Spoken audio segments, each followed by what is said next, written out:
क्या आपने कभी किसी से यह सुना है कि अगर आप परमेश्वर को दशमांश नहीं देंगे तो परमेश्वर आपको दंड देंगे? क्या आर्थिक परेशानी, बीमारी या जीवन में आने वाली हर समस्या का कारण यह हो सकता है कि आपने दशमांश नहीं दिया? लेकिन क्या बाइबल वास्तव में ऐसा कहती है? आज हम इस विषय को अपनी भावनाओं या किसी इंसान की बात से नहीं, बल्कि परमेश्वर के वचन के आधार पर समझेंगे।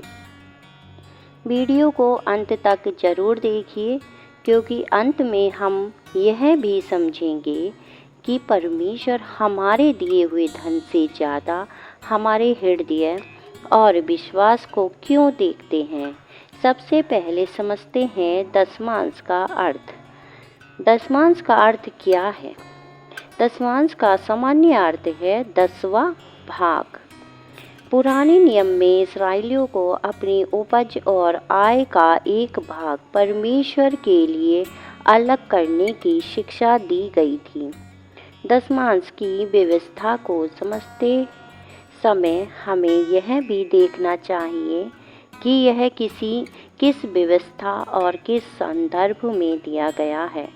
इसका उद्देश्य केवल पैसा नहीं था, बल्कि परमेश्वर को स्मरण करना और उसकी व्यवस्था का पालन करना और उसकी ओर से मिली आशीषों के लिए कृतज्ञ होना भी था। अब आते हैं उस प्रसिद्ध वचन पर जिसे अक्सर दशमांश के विषय में बताया जाता है। मलाकी अध्याय 3 में परमेश्वर इस्राएलियों को दशमांश और भेंट के विषय में समझाते हैं। वहाँ लिखा है कि लोग परमेश्वर के लिए दशमांश और भेंट न लाकर उसके प्रति विश्वास योग्यता में कमी कर रहे थे। फिर परमेश्वर उन्हें अपने लिए लाने और अपनी प्रतिज्ञा को देखने के लिए कहते हैं। यह अंश बहुत महत्वपूर्ण है, लेकिन हमें इसे केवल एक वाक्य में नहीं, बल्कि पूरे संदर्भ में समझना चाहिए। यह इस्राएल की उस समय की आध्यात्मिक स्थिति और परमेश्वर के साथ उनकी वाचा के संबंध में दिया गया संदेश था। इसलिए केवल यह कहना कि अगर आपने दशमांश नहीं दिया तो परमेश्वर आपको जरूर दंड देंगे। अब सबसे महत्वपूर्ण प्रश्न है, अगर किसी व्यक्ति के जीवन में आर्थिक परेशानी है, बीमारी है, नौकरी की समस्या है या किसी दूसरी कठिनाई है, तो क्या हम तुरंत कह सकते हैं कि उसने दशमांश नहीं दिया, इसलिए परमेश्वर ने उसे दंड दिया? नहीं। बाइबल हमें हर कठिन परिस्थितियों का सामना केवल धन देने या न देने को मानने की शिक्षा नहीं देती।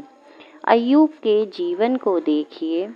उसके जीवन में बहुत बड़ी कठिनाइयाँ आईं, लेकिन उसके मित्रों ने उसकी परिस्थिति को देखकर गलत निष्कर्ष निकाले। इससे हमें एक महत्वपूर्ण बात सीखने को मिलती है कि किसी व्यक्ति की परेशानी देखकर तुरंत यह निर्णय नहीं करना चाहिए कि वह परमेश्वर की ओर दंड है। इसलिए हमें लोगों को डराने के बजाय परमेश्वर के वचन की पूरी शिक्षा बतानी चाहिए।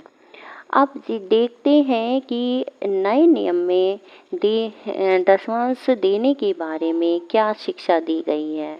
कुरिन्थियों 9:7 में पौलुस सिखाते हैं कि हर व्यक्ति अपने मन में ठान ले कर दे, और न तो अनिच्छा से और न मजबूरी से। क्योंकि परमेश्वर प्रसन्नता पूर्वक देने वाले से प्रेम करता है। यह वचन हमें दशमांश के पीछे के हृदय की ओर ले जाता है। परमेश्वर केवल यह नहीं देखते कि हमने कितना दिया, वह यह भी देखते हैं कि हमने किस भावना से दिया। क्या हमने डर के कारण दिया, क्या हमने लोगों को दिखाने के लिए दिया या हमने प्रेम, विश्वास और कृतज्ञता के साथ दिया? या यह अंतर बहुत महत्वपूर्ण है। यीशु ने भी बार बार बाहरी धार्मिकता से ज़्यादा हृदय की स्थिति पर जोर दिया। हम बहुत कुछ दे सकते हैं, लेकिन अगर हमारा हृदय परमेश्वर से दूर है तो केवल बाहरी काम हमारे रिश्ते को सही नहीं कर सकता। इसलिए दशमांश और दान को केवल एक आर्थिक नियम की तरह देखने के बजाय हमें यह सीखना चाहिए, क्या मेरा हृदय परमेश्वर के प्रति कृतज्ञ है? क्या मैं उसकी दी हुई चीज़ों को उसकी ओर से मिली जिम्मेदारी मानता हूँ? क्या मैं ज़रूरतमंदों की सहायता करने और परमेश्वर के कार्य में सहयोग करने के लिए तैयार हूँ? यही सोच हमारे दशमांश देने को एक अलग अर्थ देती है। डर के द्वारा पैसा देना सही है? मान लीजिए कोई व्यक्ति कहता है कि अगर तुमने दशमांश नहीं दिया तो परमेश्वर तुम्हारे घर में समस्या भेज देंगे। क्या हमें ऐसी इस बातों से लोगों को डराना चाहिए? हमें बहुत सावधान रहना चाहिए। परमेश्वर के नाम पर लोगों को डराकर पैसा देना बाइबल की सही शिक्षा का सही प्रतिनिधित्व नहीं है। विश्वास डर के कारण नहीं, बल्कि परमेश्वर के प्रति प्रेम और भरोसे से बढ़ता है। अगर कोई व्यक्ति अपनी परिस्थिति के अनुसार देने में सक्षम नहीं है तो उसे अपमानित या दोषी महसूस कराने के बजाय बाइबल की शिक्षा और परमेश्वर की कृपा समझाना चाहिए। क्या दशमांश देना गलत है? नहीं। परमेश्वर के कार्य में योगदान देना, ज़रूरतमंदों की सहायता करना और उदारता से देना अच्छी बात है, लेकिन महत्वपूर्ण प्रश्न यह है कि हम इसे किस दृष्टिकोण से करते हैं। दशमांश या दान को ऐसा सौदा नहीं बनाना चाहिए, मैं परमेश्वर को पैसा दूंगा और बदले में परमेश्वर मुझे निश्चित रूप से धन देगा। परमेश्वर कोई व्यापारिक सौदा करने वाला व्यक्ति नहीं है। हम परमेश्वर को इसलिए नहीं देते कि उससे कुछ खरीद सकें। हम देते हैं क्योंकि जो कुछ हमारे पास है वह अनंततः उसकी ओर से मिली जिम्मेदारी है। देने का सही हृदय। जब हम देते हैं तो हमें 3 बातें याद रखनी चाहिए। कृतज्ञता, जो कुछ हमें मिला है उसके लिए परमेश्वर का धन्यवाद करें। विश्वास, अपनी ज़रूरतों के बीच भी परमेश्वर पर विश्वास रखें। उदारता, जब संभव हो ज़रूरतमंदों की सहायता करें और अच्छे कार्यों में योगदान दें, लेकिन इन सब के साथ समझदारी और जिम्मेदारी भी जरूरी है। परमेश्वर हमें अपने परिवार की जिम्मेदारियों को छोड़कर केवल दिखावे के लिए देने की शिक्षा नहीं देते। अंतिम संदेश। तो अब हमारे प्रश्न का उत्तर क्या है? दशमांश न देने से क्या परमेश्वर दंड देते हैं? इसका उत्तर इतना सरल नहीं है कि जीवन में आने वाली हर परेशानी को दशमांश न देने का दंड कह दिया जाए। मलाकी 3 में दशमांश के विषय में परमेश्वर का संदेश एक विशेष ऐतिहासिक और वाचा के संदर्भ में था। नए नियम में हमें देने के विषय में यह शिक्षा मिलती है कि हम खुशी और सही हृदय से दें, मजबूरी या केवल डर के कारण नहीं। इसलिए अगर आप परमेश्वर को कुछ देना चाहते हैं तो केवल धन पर ध्यान मत दीजिए, अपने हृदय को परमेश्वर के सामने रखिए।